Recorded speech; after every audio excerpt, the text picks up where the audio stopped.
jadi kita sudah sampai dalam pembahasan yang terakhir dalam pertemuan ini, Bu. Tapi sebelumnya nih, Bu, saya ingin perwakilan nih dari ibu-ibu untuk apa sih yang ibu dengar dari pembahasan sebelumnya. Coba bisa perwakilan, ayo Bu, siapa yang bisa mengungkapkan apa yang didapat? Oh ya, Bu Ernawati, siapa Bu? Ernawati. Ya, coba apa Bu yang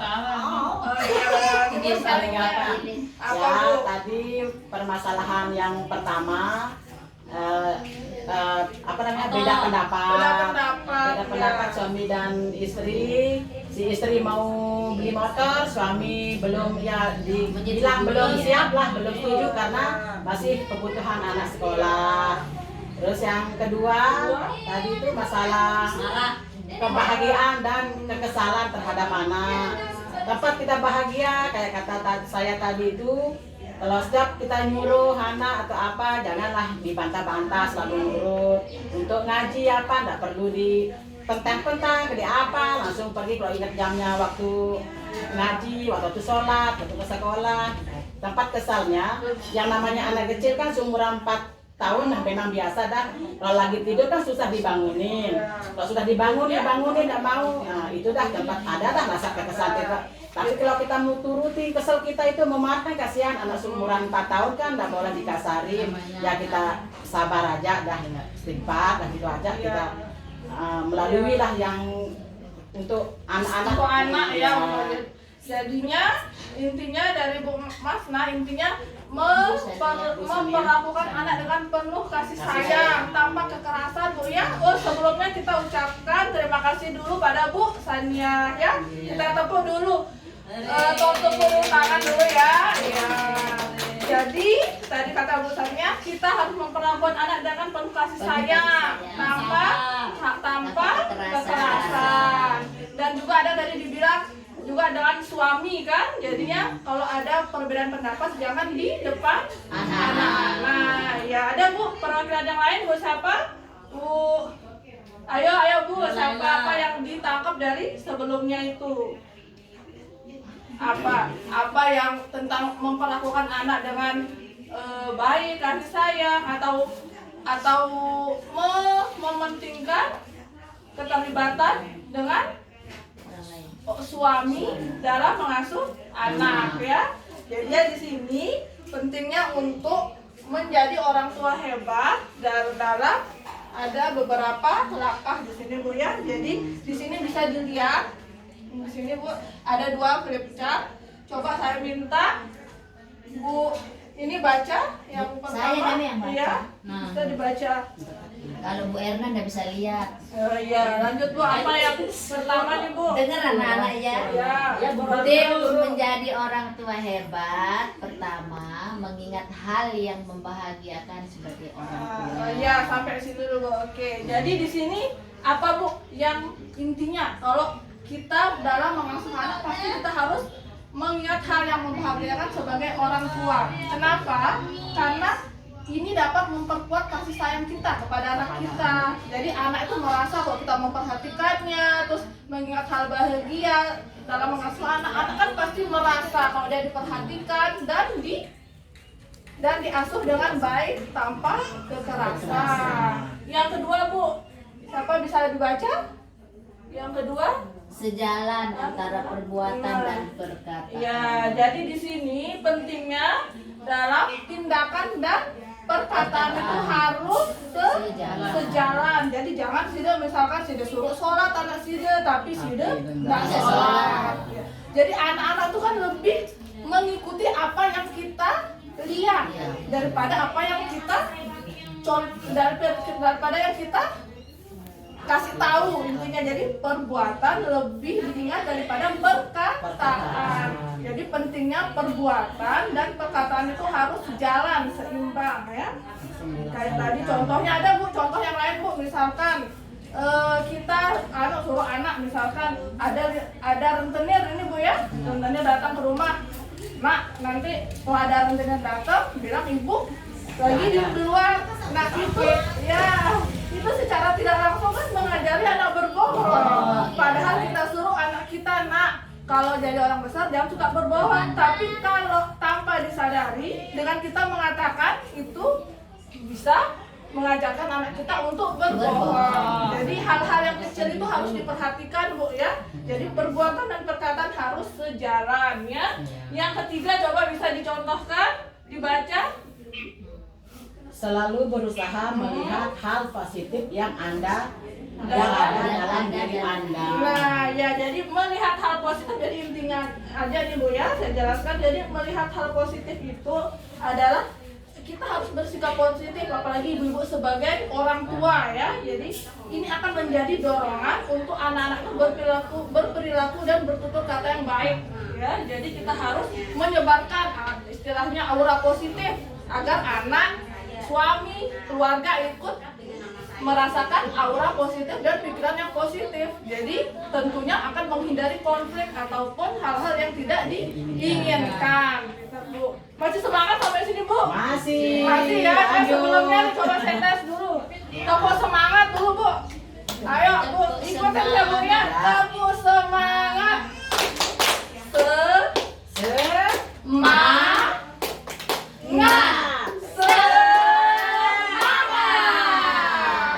Jadi harus semangat Bu. Jadinya intinya dari pertemuan ini agar side-side ini Bu ya bisa mempraktekannya di rumah bersama anak-anak, tentunya bersama suami tentunya. Yang keempat, ayo kita bersingkat lagi Bu, bisa Bersikap dibaca. dan bertutur kata penuh kasih sayang tanpa kekerasan. Kekerasan. Nah intinya adalah tanpa kekerasan. Jadi kita harus memperlakukan anak dengan kasih sayang, dengan perhatian. Jadi anak itu akan merasa senang bila diperhatikan dan istilahnya kita itu bisa menebarkan juga aura positif dan kasih sayang kepada anak, sehingga menghindari anak bersikap apa Bu?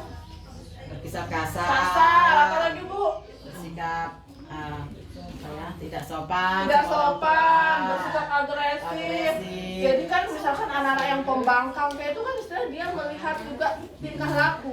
Lingkungan mereka mencontohkan yang tidak baik, pasti akan diikuti oleh anak secara tidak langsung Bu, tanpa kita sadari Bu ya.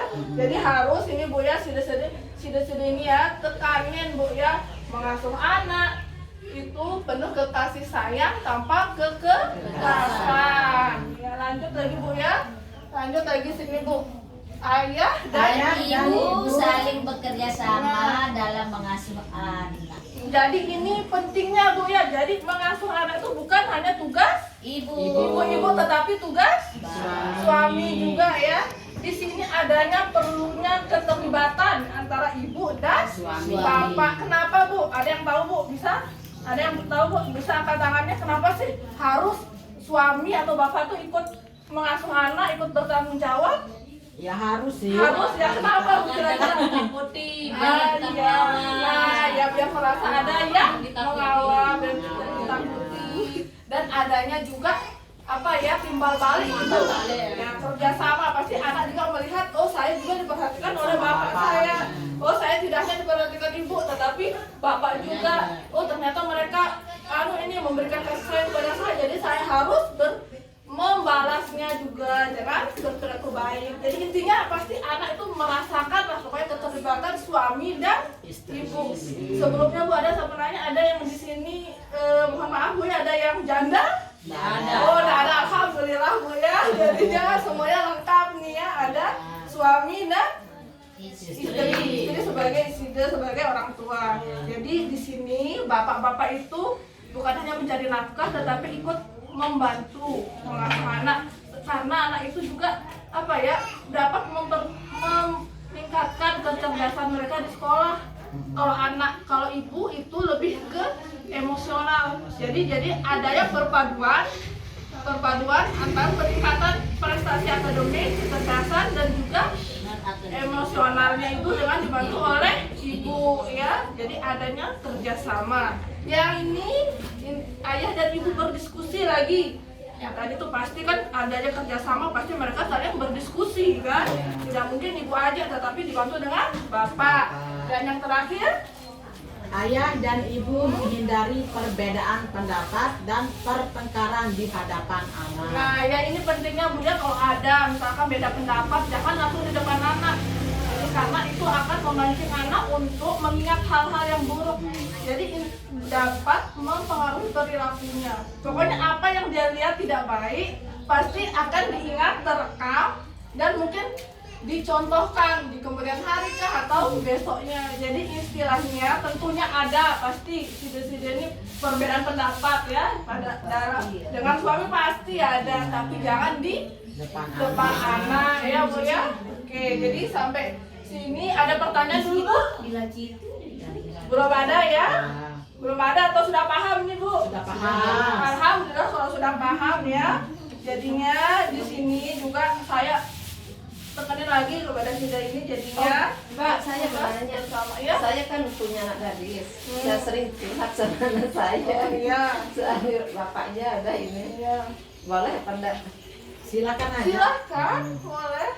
Kalau memang dia tidak bisa Iya, kalau mengatasinya, merasa siapa itu tahu. boleh, kakaknya. Bisa Saya aja. kan udah gadis jadi biasa saya Iya, curhat. bisa. Kan nanti pasti ada jalan keluarnya kan, misalkan Sida tidak bisa, ada jalan keluar, ada solusi yang lain kan tidak apa-apa, asalkan itu istilahnya positif. Positif. Kan Sida yang tahu itu positif atau tidak pokoknya ya nggak apa-apa kayak gitu, bekerja sama kan dengan suami, mungkin ada dari keluarga atau apa ya ya dulu ya penting berpositif aja. Jadinya ini Bu ya, saya tekanin di sini Bu ya, menjadi orang tua hebat ini adanya kerjasama antara suami dan anak, suami dan istri, sorry Bu ya. Iya, jadi di sini keterlibatan. Nah, coba dilihat nanti buku pintarnya Bu ya, ada di situ dijelaskan juga. Dan juga coba dipraktekkan di rumah Bu. Jadi selesai pertemuan ini, jadi saya minta tuh sudah praktekkan Bu, jangan hanya di sini mendengarkan materi, tapi di rumah kembali juga dipraktekkan. Jadi apa?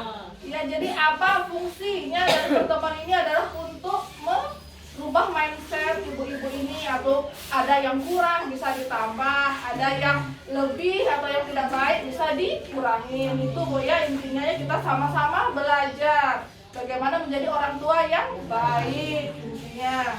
Dan juga nanti sampai ini ya, kita sudah sampai penutup. Mungkin untuk pertemuan selanjutnya kita lanjutkan bulan depan di rumah Bu Ernawati ya. Bisa nanti kita Nur Laila. Ya, Bu Nur Laila, dan maupun nanti Bu Ernawati bisa aja nanti kan. Bisa. Ya. Jadi nanti harap dibawa buku pintarnya Bu ya, jangan lupa ya, dan tetap dipraktekkan. Pokoknya Sida ini Bu ya harus mempraktekkan apa yang didapat ilmu dari sekarang, mungkin bisa dicontohkan kepada anak dan suami Sida Bu ya. Oke, jadi di sini ya mungkin sampai sini aja Bu ya pertemuan kita. Kurang lebihnya mohon maaf. Terima kasih atas perhatian dan kesempatannya. Assalamualaikum warahmatullahi wabarakatuh. Sebelum kita tutup Bu ya, saya mau protes lagi semangatnya ibu-ibu ini dulu. Ayo, boleh Bu.